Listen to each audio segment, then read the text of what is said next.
Muito bem, amados, nesse capítulo 8, o apóstolo, escritor dessa epístola, ele faz como que um resumo de tudo aquilo que ele disse, ou que ele vem dizendo, desde o finalzinho do capítulo 4, quando ele começa a falar acerca de Cristo como nosso sumo sacerdote.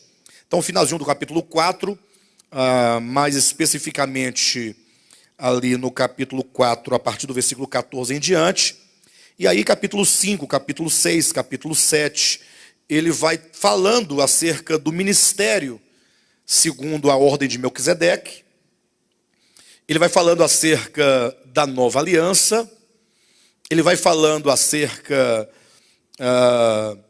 agora desse novo momento em que o Senhor instaura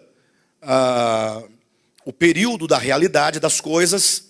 Então, no capítulo 8 é como se ele fizesse um resumo de tudo aquilo que ele disse, e isso fica muito claro logo no capítulo 8, versículo 1, quando ele assim se refere: ora, o essencial das coisas que temos dito. Ou seja, de tudo que ele falou até então, acerca da substância orgânica do Evangelho de Jesus Cristo, ele diz que existe algo que é essencial. Em suma, o que se deve atentar? Quais são os aspectos mais importantes de tudo o que foi tratado até agora? E ele então passa a enumerar algumas coisas, e eu quero então ver e falar cada ponto desses aqui com os irmãos. Ele vai dizer que o essencial de tudo, e aqui ele começa com o primeiro ponto, é que nós possuímos tal sumo sacerdote que se assentou à destra do trono da majestade nos céus.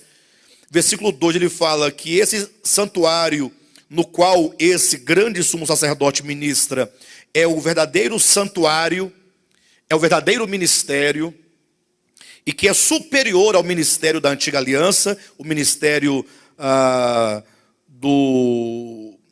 de Arão no Antigo Testamento. E ele continua então dizendo também acerca das promessas que estão incluídas nesse novo pacto, nesse novo concerto, nessa nova aliança. E aí ele passa então a discriminar como funciona na prática, ou qual é o objetivo de Deus de acordo com essa nova aliança. Ele torna então a pontuar a questão de que a primeira aliança ela teve defeito. A primeira aliança ela não alcançou o seu objetivo, razão porque então o Senhor ele está propondo e trazendo agora, historicamente falando, uma nova aliança. E no versículo 13 ele encerra dizendo e ratificando que quando diz nova aliança, isso significa que a antiga ou a primeira se torna antiquada. E aquilo que se torna antiquado e envelhecido está prestes, como ele disse, a desaparecer.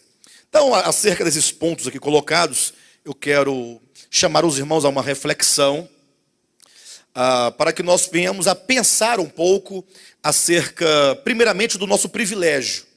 O privilégio que nós temos de viver neste tempo da nova aliança.